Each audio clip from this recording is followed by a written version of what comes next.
17টি বছর আমরা জুলুমের শিকার হয়েছি, আবার এখন কি সুন্দর একটা দিনও আমরা দেখতে পাচ্ছি নাকি? এটা কি সুন্দর দিনটা পেলাম কিভাবে পেলাম?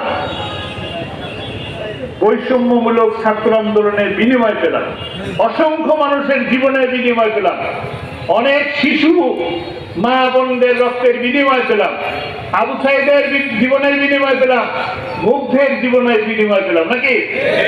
আল্লাহ তাদেরকে শাহাদাতের মর্যাদা দান করুন, আমিন। আমরা তাদের যে বিজয় নিয়ে এসছে সেই বিজয়কে কাঙ্ক্ষিত বিজয় নিয়ে দিতে চান কিনা আপনারা? আপনারা কি সেই নবী করিম সাল্লাল্লাহু আলাইহি সাল্লামের সোনালী যুগে ফিরে যেতে চান কিনা? যদি ফিরে যেতে চাই তাহলে আমাদেরকে নবীকে ভালোবাসতে হবে, আমার নবীর দেখানো পথে চলতে হবে। আমরা কি সেই নবীর দেখানো পথে চলতে রাজি আছি? এটা সহজ কিন্তু নয়, নবীর দেখানো পথে চলা একদমই সহজ নয়। কিভাবে সহজ নয় দেখেন, আপনারা যাকে কোরআনের পাখি হিসাবে চিনেন, কাকে চিনেন? কোরআনের পাখি হিসাবে কাকে চিনেন? তাকে ভালোবাসেন? কেন ভালোবাসেন? কোরআনের জন্য, সুন্নাহর জন্য। তিনি কি করছেন? তিনি কোরআনের দাওয়াত এবং রাসূল সাল্লাল্লাহু আলাইহি ওয়াসাল্লামের জীবনীকে আপনাদের সামনে তুলে ধরছেন। আর কোন অপরাধ আছে? আর কোন অপরাধ আছে? অথচ এই অপরাধের কারণে তিনি কিন্তু 13টি বছর জেলের মধ্যে থাকছেন।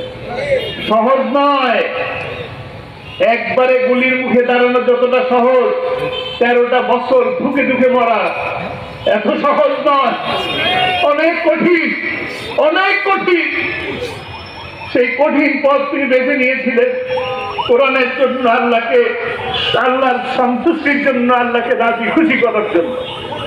আমাদের রাহবাররা এইভাবেই জীবন দিয়ে গেছেন, আল্লাহকে ভালোবেসে, দ্বীনকে ভালোবেসে, কোরআনকে ভালোবেসে, বছরকে বছর জেলের মধ্যে পুড়ছেন। এখানে উপস্থিত এমন কেউ নাই, এই সারিতে যদি দেখেন এমন কাউকে পাবেন না যে জেলের মধ্যে বছরকে বছর কাটায় নাই। যুবক বয়সে জেলের মধ্যে অনেকবার গেছেন, বছর বছর কাটাচ্ছেন। এখানে হাত তুলতে বললে এমন কোন হাত পাওয়া যাবে না যে হাতে মামলা হয় নাই, জেলে যায় নাই, আমি হাত তুলতে বলবো না, ঠিক কিনা? ঠিক। কেন জেলে গেলেন? শুধুমাত্র কোরআনের জন্যই জেলে গেছেন।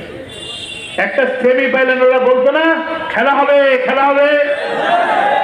খেলা কি হয়েছে নাকি? খেলা হওয়ার আগেই, খেলা শুরু হওয়ার আগে আমাদের কি হয়েছে? বিজয় হয়েছে।